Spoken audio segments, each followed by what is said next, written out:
Shalom. Mari kita datang kepada Tuhan dengan segenap hati kita. Kita terus mendekat karena kita percaya bahwa Allah yang kita sembah, Dia sanggup hadir untuk melawat, menjamah setiap kita umatnya. Dimanapun berada, Tuhan pasti menyatakan kuasa-Nya. Mari kita sama-sama berdoa. Bapa, kami bersyukur di hadapan Engkau. Sore hari ini kembali kami datang ya Tuhan. Hati kami merindukan Engkau ya Tuhan. Ketika kami datang, Engkau hadir Tuhan. Dimanapun kami berada, Engkau akan menyatakan kuasa-Mu ya Bapa. Sekalipun kami belum melihat Engkau, tapi kami merasakan bahwa Engkau mengurapi kami ya Tuhan. Engkau ada di tengah-tengah kami. Ketika kami memuji, menyembah Engkau dengan segenap hati kami, ketika kami dengar firman-Mu, Engkau akan berbicara Tuhan secara pribadi. Terima kasih Bapa. Mari Engkau urapi ya Tuhan ibadah kami worship ini, mulai awal sampai akhirnya nanti. Demi nama Yesus kami berdoa dan bersyukur. Haleluya. Amin. Haleluya. Mari kita puji Dia dengan senang hati kita.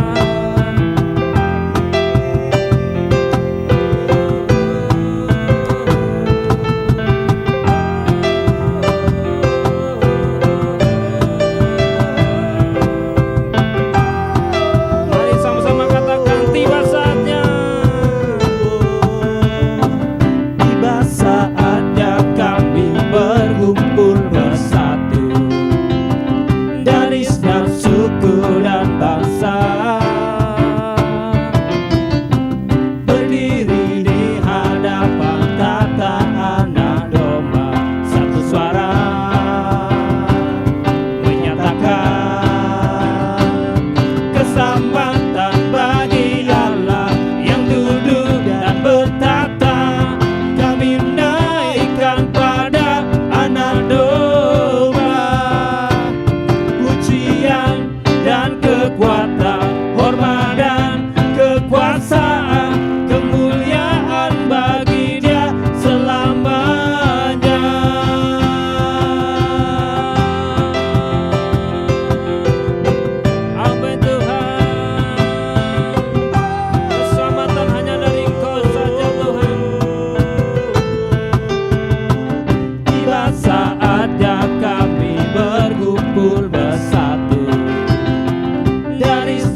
hidup kami akan selalu aman di dalam Engkau ya Tuhan. Haleluya. Kaulah Amin. kekuatan kami, kaulah kota benteng kami. Haleluya.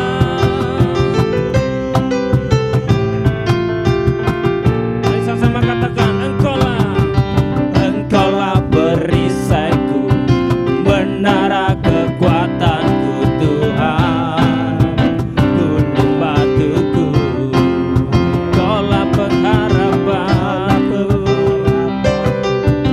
tempat perlindunganku Tuhan, kota bentengku, Yesus, Yesus, keselamatanku. Ku selalu aman di dalam tangan-Mu. Terpujilah Tuhan, Terpujilah Tuhan, sebab kasih setiamu. Ku selalu bersandar hanya padamu. Amin. Terpujilah Tuhan, terpujilah Tuhan.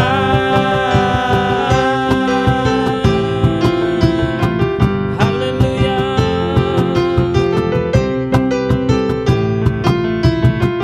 Mari katakan, Engkaulah perisaiku, Engkaulah perisaiku, menara kekuatanku Tuhan, gunung batuku, Kaulah pengharapanku, tempat perlindungan kami Tuhan, kota bentengku, Yesus, Yesus, keselamatanku. Ku selalu aman di dalam tangan-Mu. Terpujilah Tuhan, sebab kasih setiamu. Ku selalu bersandar hanya padamu. Terpujilah Tuhan, terpujilah Tuhan.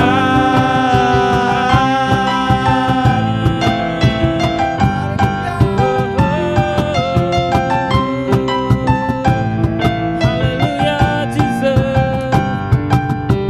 Engkaulah perisaiku, menara kekuatanku Tuhan, gunung batuku, Kaulah pengharapanku, tempat perlindunganku Tuhan, kota bentengku, Yesus Kaulah keselamatanku, keselamatanku. Ku selalu aman di dalam tangan-Mu. Terpujilah Tuhan, sebab kasih setiamu. Ku selalu bersandar hanya padamu.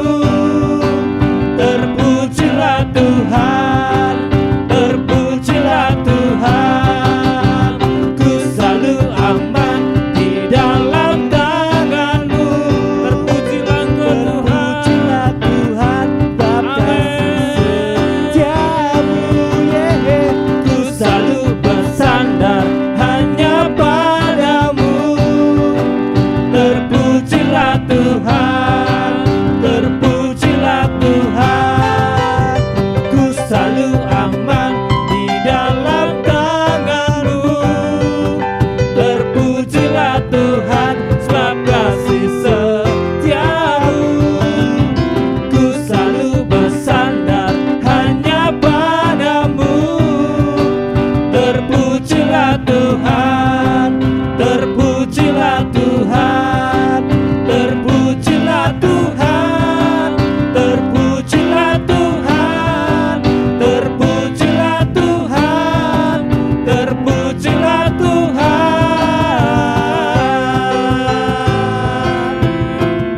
Haleluya. Terpujilah nama-Mu Tuhan, kekal untuk selama-lamanya. Haleluya. Amin. Betapa hebat, betapa kuat, Kau dahsyat Bapa.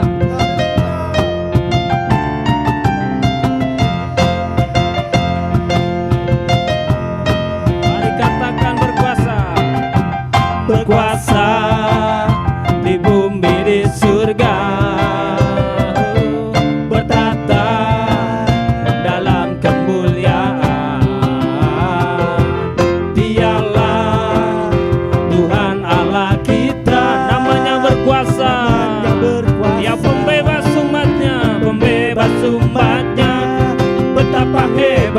betapa kuat dasarnya Allah kita. Dia percaya atas semua perbuatannya. Betapa hebat, betapa kuat dasarnya Allah kita. Dia ternama Yesus Raja segala raja.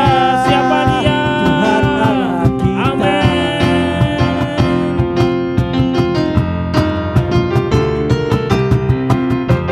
Berkuasa di bumi di surga,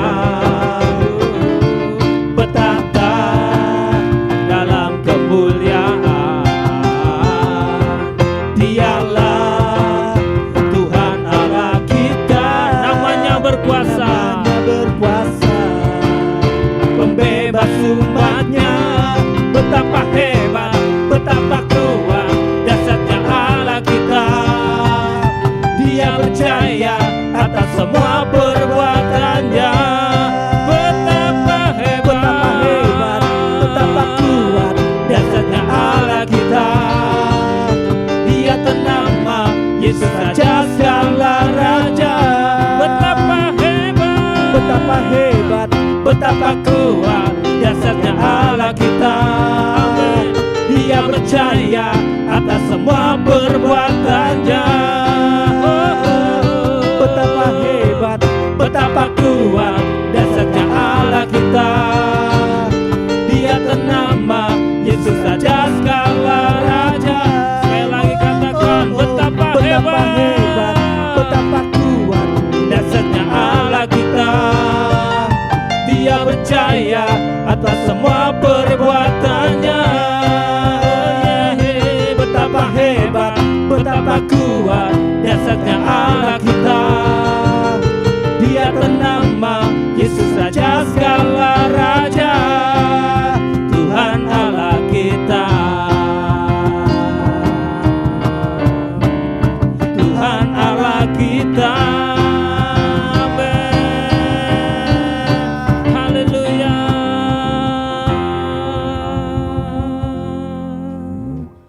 Betapa Engkau dahsyat dan luar biasa ya Bapa. Namamu berkuasa di bumi di surga Tuhan. Oh layak ditinggikan. Oh Jesus. Haleluya.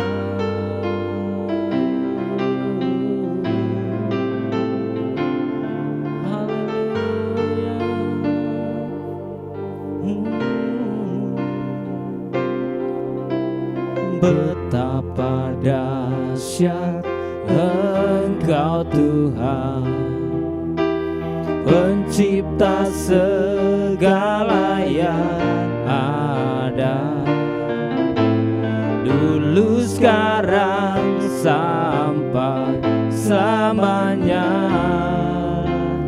Hanya Engkau Tuhan, tak terselami pikiranmu,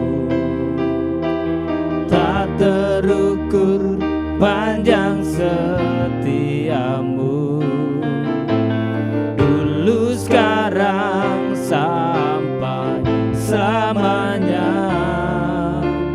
Hanya Engkau Tuhan, ku sembah Engkau Yesus. Hanya Engkau Allah di hidupku. Sungguh tiada yang lain, tiada yang lain. Hanya Kau, hanya Engkau Tuhan selamanya. Kau tetap Allah walau dunia semua bergoncang. Kau tak berubah, Kau tak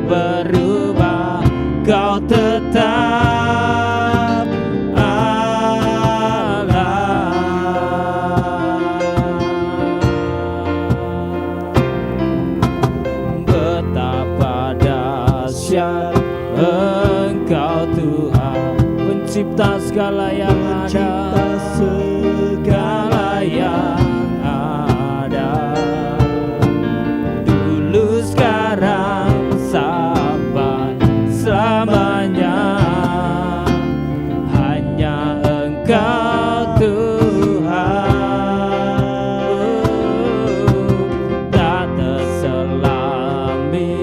pikiranmu, tak terukur panjang setiamu, dulu sekarang sampai selamanya. Hanya Engkau Tuhan, ku sembah Engkau Yesus, hanya Engkau Allah di hidupku. Sungguh tiada yang lain, tiada yang lain, hanya Kau, hanya Engkau Tuhan selamanya. Kau tetap Allah walau dunia semua bergoncang.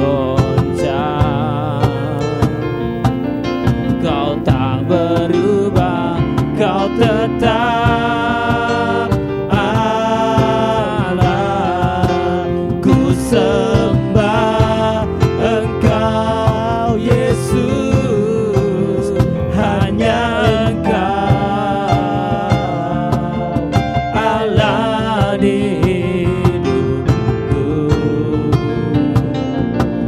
Tiada yang lain, hanya Kau, hanya Engkau Tuhan selamanya. Kau tetap Allah, amin, walau dunia semua bergoncang. Kau tak berubah, Kau tetap Allah. Ku sembah Engkau Yesus, hanya Engkau Allah di hidupku. Tiada yang lain, hanya Kau, hanya Engkau Tuhan selamanya. Kau tetap Allah walau dunia semua bergoncang. Kau tak berubah, Kau tetap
Yesus yang baik, kami mengucap syukur Tuhan pada saat sore hari ini kami boleh memuji memuliakan nama-Mu. Bersama-sama kami mau merenungkan firman-Mu. Tuhan, tolong setiap kami, berikan kami hati yang subur Tuhan, telinga yang mau mendengar akan firman-Mu ya Bapa. Tuhan, tolong setiap kami, urapi setiap kami ya Bapa. Di dalam nama-Mu Tuhan Yesus kami mengucap syukur dan berdoa. Haleluya, amin. Shalom. Selamat sore untuk kita semua. Ya Bapak Ibu semua, mari bersama-sama saat sore hari ini kita mau belajar akan firman Tuhan. Kita mau merenungkan firman Tuhan untuk bekal kita ya, untuk menjadi pegangan dalam kehidupan kita. Nah, sebelum itu saya mau memperlihatkan satu gambar. Bapak Ibu boleh perhatikan.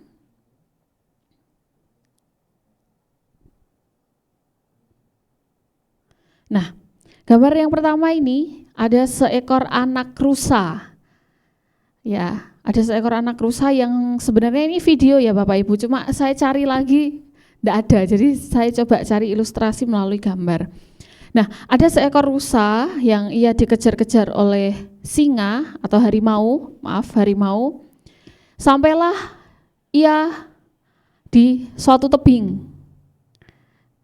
Nah, sedangkan di sisinya, yang di depannya itu, di sungainya, itu ada buaya, ada banyak sekali ya buaya yang siap untuk menerkam juga anak rusa ini.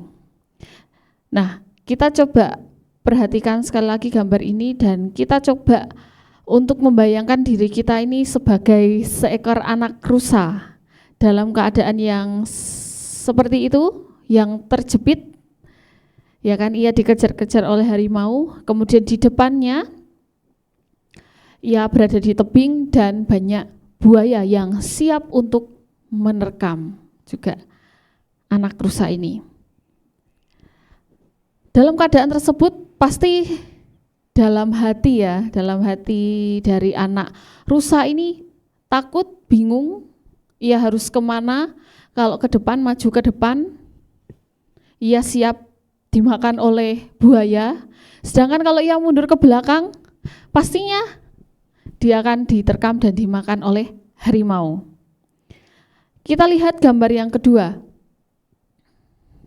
Tetapi saat itu juga ada seekor raja wali ya, yang akhirnya menolong si anak rusa ini, membawanya ke seberang sungai, sehingga anak rusa ini selamat dari terkaman harimau dan juga buaya. Mungkin dari gambar ini atau dari cerita ini terlihat sangat mustahil, sangat tidak mungkin ya seekor raja wali bisa menolong anak rusa. Tapi ini ilustrasi ini akan membawa kita dalam renungan kita pada sore hari ini. Kita mau buka di dalam Mazmur 23 ayat yang pertama sampai yang ke-6. Mazmur pasal 23 ayat pertama sampai yang ke-6.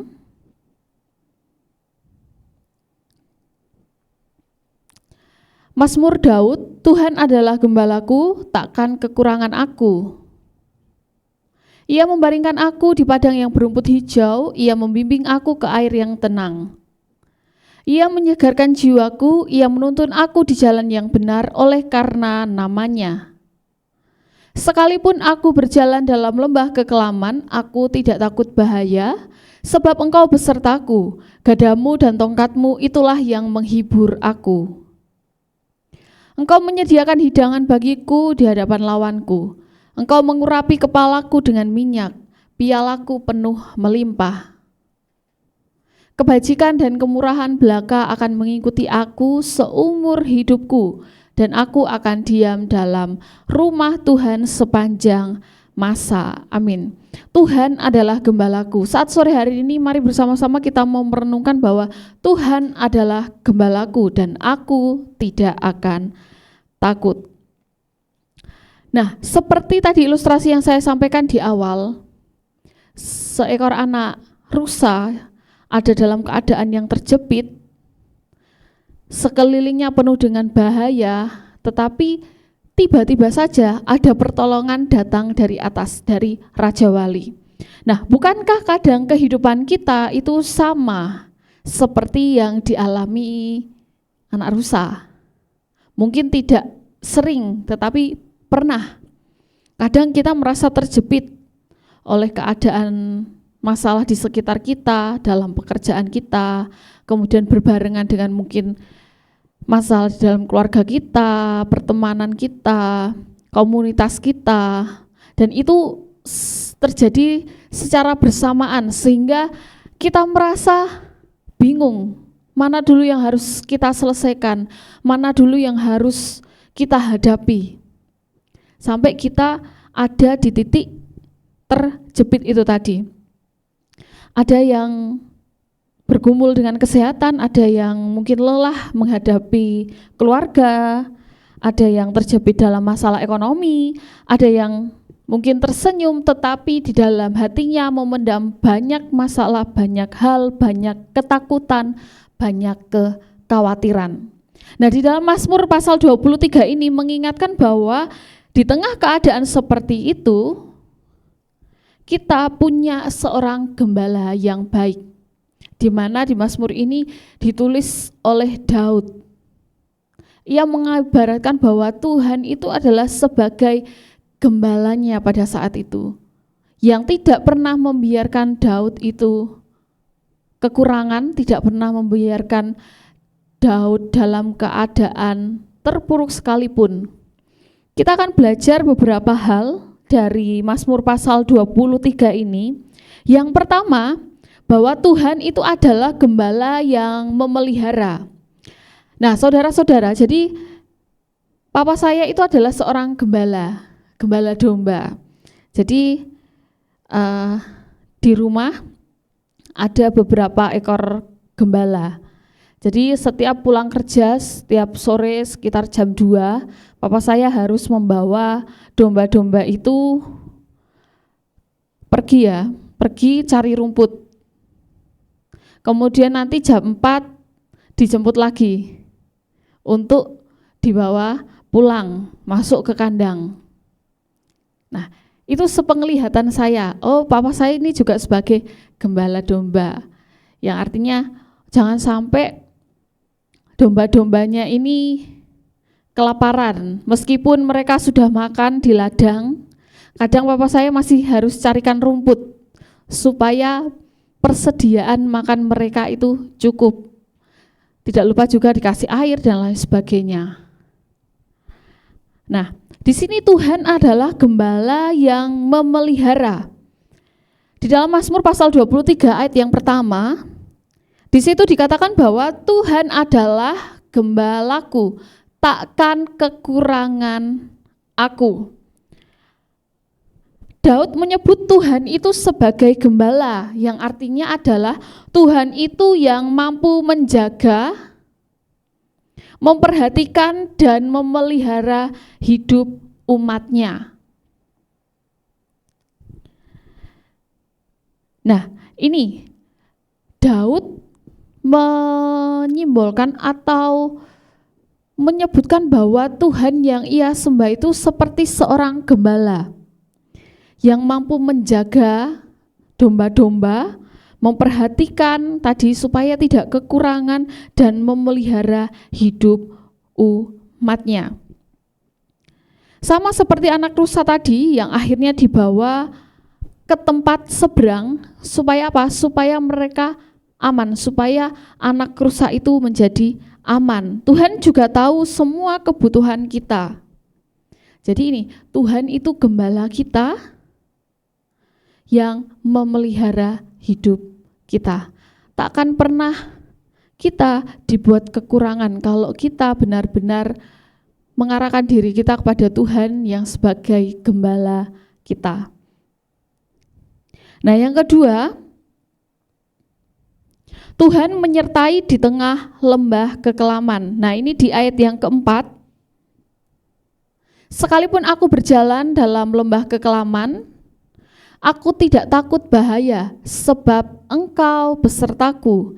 Gadamu dan tongkatmu itulah yang menghibur aku.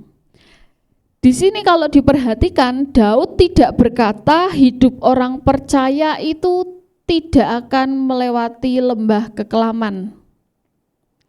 Tetapi di sini dituliskan bahwa sekalipun aku berjalan dalam lembah kekelaman. Tetapi di kalimat berikutnya, aku tidak takut bahaya sebab engkau besertaku. Jadi ini, Daud tidak menuliskan bahwa orang yang percaya kepada Tuhan itu tidak akan pernah mengalami kejatuhan, tidak akan pernah mengalami kehancuran. Tetapi di sini sekalipun aku berjalan dalam lembah kekelaman, aku tidak takut bahaya. Karena ada janji sebab Allah itu menyertai. Kadang Tuhan tidak langsung mengangkat kita keluar dari lembah kekelaman itu atau masalah itu tadi. Berbeda dengan ilustrasi yang saya sampaikan di awal tadi, seorang anak rusa yang kemudian tiba-tiba ada Raja Wali yang menolongnya. Kadang Tuhan tidak langsung mengangkat atau membebaskan kita dari dalam kekelaman. Tetapi di sini bahwa Tuhan itu mau berjalan beserta dengan kita. Nah ini Tuhan sebagai gembala mau berjalan bersama dengan kita. Engkau besertaku. Itulah sebabnya Daud berkata, aku tidak takut bahaya. Nah, apakah kita sebagai orang yang percaya, yang meyakini bahwa kita sudah bilang Tuhan itu adalah gembalaku, Tuhan itu pelindungku, Tuhan itu penjagaku. Tetapi apakah kita sampai sekarang ini masih ada dalam ketakutan untuk menjalani hari-hari kita, untuk melewati, untuk menghadapi masalah yang kita rasakan saat ini? Apakah kita sudah tidak takut atau kita masih takut? Jadi ini, aku tidak takut karena engkau besertaku. Dia adalah Allah Immanuel, Allah yang beserta dengan kita. Jadi itu, Tuhan menyertai di tengah lembah kekelaman. Sekalipun kita ada dalam lembah kekelaman, kejatuhan, terjepit, tekanan dan lain sebagainya, Dia tetap Allah yang menyertai hidup kita. Saya mau sampaikan satu kesaksian yang pernah saya alami ketika saya masih kuliah. Itu di tahun 2021, saya masih ingat betul. Karena 2019, 2020 itu masa pandemi. Jadi saya waktu itu tidak bisa pulang kampung, tidak bisa keluar karena tetap harus ada di dalam kampus. Sampai akhirnya di tahun 2021 pandemi COVID sudah mulai agak reda ya. Jadi saya waktu itu ada pengutusan untuk pelayanan, praktek pelayanan ke tempat ini pada saat itu. Kemudian ketika waktunya belum, waktu itu kalau tidak salah di awal bulan Juni, saya harus sudah sampai di sini. Kemudian di akhir Mei, sekitar tanggal 24-an, kalau tidak salah pada saat itu, saya memutuskan untuk tidak langsung ke tempat ini. Singkat cerita, pada saat itu saya dapat kabar mama saya sakit, jadi saya diminta untuk pulang dulu. Seperti itu. Sedangkan saya juga harus persiapan untuk pelayanan 2 bulan pada saat itu. Singkat cerita, akhirnya sore jam 3, itu mama saya hubungi, pulang aja enggak apa-apa, gitu. Akhirnya saya dengan nekat pulang pada saat itu. Nah, waktu itu saya harus nunggu bis, jadi dari Ampel Gading ke Malang, itu bisnya itu jarang sekali. Jadi saya dalam hati saya, ini kalau sampai jam 4 tidak ada bis, ini saya tidak jadi pulang. Saya tetap tinggal di sini. Akhirnya ada bis. Singkat cerita sampai Malang, harus cari angkot dan lain sebagainya, dan itu mepet sekali. Itu sampai sudah maghrib. Nah, angkot itu pun susah.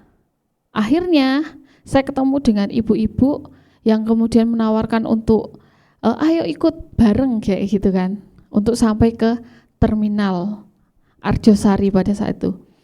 Nah, singkatnya akhirnya saya bersama dengan ibu tadi yang sebenarnya saya tidak kenal itu siapa. Dan menurut saya itu adalah satu penyertaan Tuhan yang luar biasa, dengan hati yang nekat untuk mau pulang, kemudian dengan waktu yang mepet, bis yang mepet ke Jepara dan lain sebagainya, kemudian ada seorang ibu yang menolong. Saya percaya itu adalah kasih karunia Tuhan untuk saya pribadi. Nah, ini bahwa Tuhan itu beserta dengan kita. Saya tidak tahu bagaimana dan apa yang Tuhan sudah kerjakan dalam hidup Bapak Ibu semuanya, tapi percaya dalam setiap hidup yang Bapak Ibu semua lewati, itu semua ada dalam penyertaan Tuhan. Amin. Kemudian yang ketiga, Tuhan itu punya cara yang tidak pernah kita duga. Tidak pernah kita duga. Seperti tadi yang saya saksikan, saya dengan nekat hati pulang, kemudian ternyata ada ibu-ibu yang saya tidak kenal itu dari mana, menolong saya. Nah, ini kesaksian selanjutnya ketika saya sudah sampai, waktu itu naik bis, karena bisnya itu tidak bisa sampai Jepara, hanya sampai Kudus. Saya sampai Kudus jam 2 malam itu di terminal, dan saya sendiri, saya perempuan pada saat itu. Jadi takut pasti, bingung pasti. Jadi saya cuma kontak kakak saya, sedangkan jarak Kudus dengan Jepara juga lumayan jauh, tidak mungkin harus dijemput dan lain sebagainya. Saya nunggu sampai 2 jam, akhirnya apa Bapak Ibu? Saya ada bis biasanya bis Jakartaan itu lewat, biasanya kan lewat daerah Jepara. Ketika menurunkan penumpang, kemudian saya tanya, Pak ini bisa ke arah Jepara? Bisa Pak, saya boleh ikut? Oh silahkan. Akhirnya saya bisa sampai rumah. Jadi itu hal-hal kecil yang sebenarnya Tuhan itu kerjakan dalam hidup kita. Kalau kita mau rasakan kembali, kalau kita mau renungkan kembali, itu sungguh luar biasa penyertaan Tuhan, seperti yang saya alami pada saat itu. Tuhan punya cara yang tidak kita duga. Seperti tadi, anak rusa tadi, ia tidak akan menyangka bahwa ada pertolongan datang dari atas, dari Raja Wali.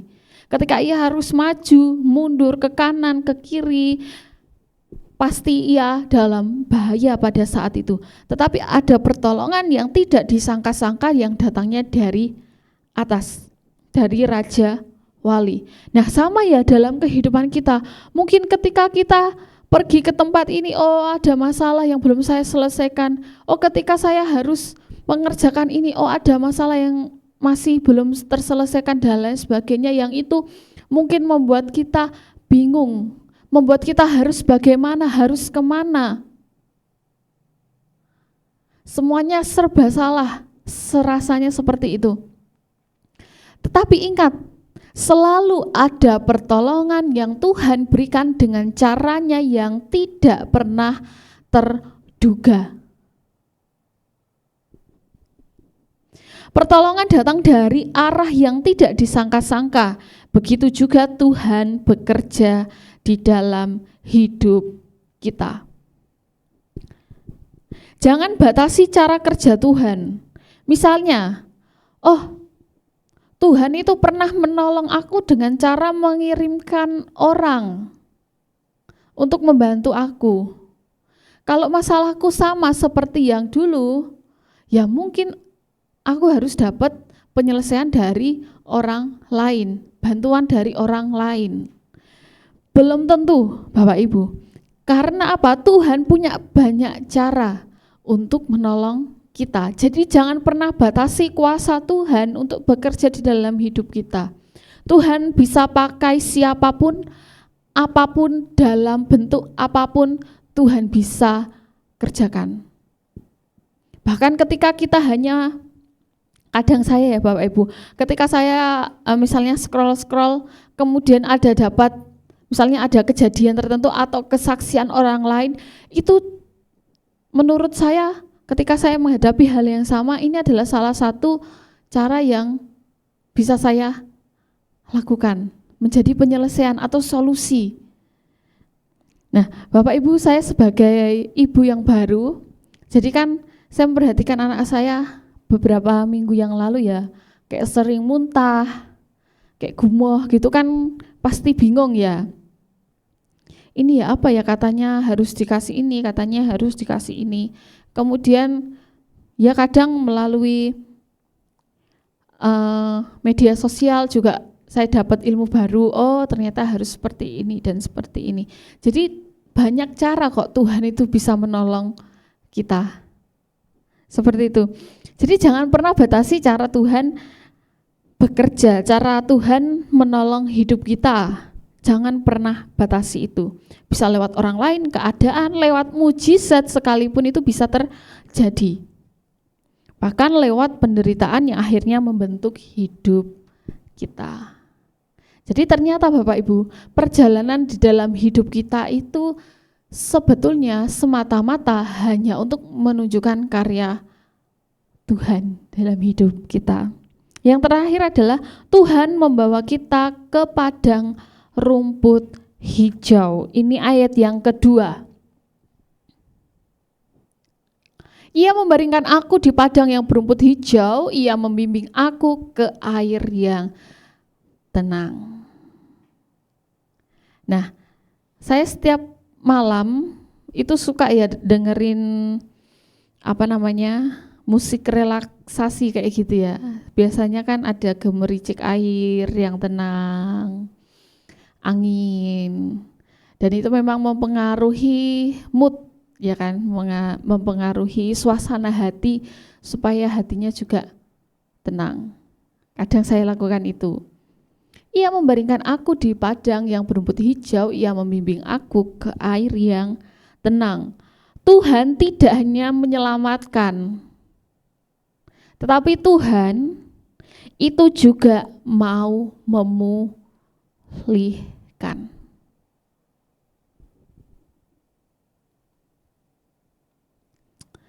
Jadi kadang padang rumput hijau itu bukan berarti hidup tanpa masalah, tetapi hati yang dipulihkan dan damai bersama dengan Tuhan. Tadi, sekalipun aku dalam lembah kekelaman, aku tidak takut karena Tuhan besertaku. Ketika Tuhan berjalan bersamaku melewati kekelaman yang aku alami, Ia akan membawa aku, membaringkan aku di padang yang berumput hijau. Bahkan Ia membimbing ke air yang tenang. Ia datang menyertai hidup kita, berjalan bersama-sama kita, membersamai kita, bahkan Ia juga turut memulihkan hati kita. Ini, jadi Tuhan membawa kita ke padang yang berumput hijau. Tuhan membawa kita supaya sampai ke dalam pemulihan hati kita. Mungkin saat ini kita masih ada rasa takut, kita punya trauma tertentu, atau mungkin kita masih ada, terkadang masih punya rasa membenci orang lain dan lain sebagainya, dan kita bingung bagaimana caranya keluar dari itu semua. Ingat bahwa Tuhan beserta dengan kita. Kalau kita punya tekad hati untuk kita berubah, maka Tuhan itu mau memulihkan hati kita. Beberapa waktu lalu Bapak Ibu, saya sharing-sharing dengan salah satu teman saya, di mana teman saya ini dulunya pernah punya masalah seperti itu ya, punya kebiasaan buruk. Punya kebiasaan buruk, akhirnya setelah ketahuan punya kebiasaan buruk ini dikasih peringatan lah. Kemudian ada seperti konsekuensi yang harus ia kerjakan. Singkat cerita, dalam sharing-sharing tersebut saya tanya, setelah kamu menerima konsekuensi ini, kemudian kamu lihat kebiasaanmu yang kamu lakukan itu, masalah yang kamu timbulkan itu apa? Gitu, bagimu itu apa? Apakah ini menjadi pembelajaran atau hukuman? Di situ yang menyadari bahwa yang pertama, iya, apa yang ia lakukan itu salah. Kemudian ia menyadari bahwa pembelajaran atau konsekuensi yang ia dapat ternyata membuat ia lebih baik. Kemudian saya tanya lagi, apakah kebiasaan buruk yang kamu lakukan itu masih sering kamu pikirkan atau bahkan kamu lakukan? Puji Tuhan, enggak. Tapi saya harus berdoa. Nah, di situ saya langsung, wah, berarti cara Tuhan untuk membawa ia keluar dari lembah, dari ketakutan, dari kebiasaan buruk itu tadi yang ia lakukan sungguh luar biasa. Yesus bersama-sama membawa ia keluar dari kebiasaan itu, membawa ia dalam pemulihan, karena ia tahu bahwa semua yang ia lakukan itu bisa terjadi karena ia tidak dekat dengan Tuhan, ia tidak mau berdoa dengan Tuhan. Singkat cerita adalah, saya harus berdoa setiap malam supaya saya tidak melakukan kebiasaan buruk itu lagi. Dan itu menurut saya itu adalah pemulihan yang luar biasa yang teman saya alami. Saya bersyukur saya bisa melihat teman saya ini boleh menjadi pribadi yang lebih baik. Seperti itu. Jadi bagaimana respon hati kita? Respon hati kita ini adalah tetap percaya dan pelihara iman bahwa Tuhan itu beserta dengan kita. Itu yang membuat kita tidak takut. Karena Tuhan adalah gembala kita, maka jangan menjauh dari Tuhan ketika masalah datang. Justru di saat sulit kita harus tetap berdoa, datang kepada Tuhan, tetap beribadah dan percaya kepada Tuhan. Amin. Mari kita berdoa. Tuhan Yesus, terima kasih Tuhan, biarlah renungan pada sore hari ini terus menjadi ingatan dalam diri kami, untuk kami mempunyai iman yang besar bahwa Engkau Allah Immanuel, Allah beserta dengan kami, Allah yang setia membersamai kehidupan kami, Allah yang sanggup memulihkan hati, pikiran, jiwa, tubuh kami ya Bapa. Terima kasih Tuhan, terima kasih. Kami juga bersyukur Tuhan, ibadah kami boleh Tuhan sertai dengan luar biasa. Kami percaya Bapa, biarlah melalui ibadah kami, hati kami boleh semakin dipulihkan, hati kami boleh semakin terhubung dengan Engkau. Terima kasih Tuhan, terima kasih. Kami menyerahkan kehidupan kami, masa depan ke dalam tangan kasih-Mu. Hanya di dalam nama-Mu Tuhan kami Yesus Kristus Allah yang hidup, kami berdoa. Haleluya. Amin. Shalom. Tuhan Yesus memberkati.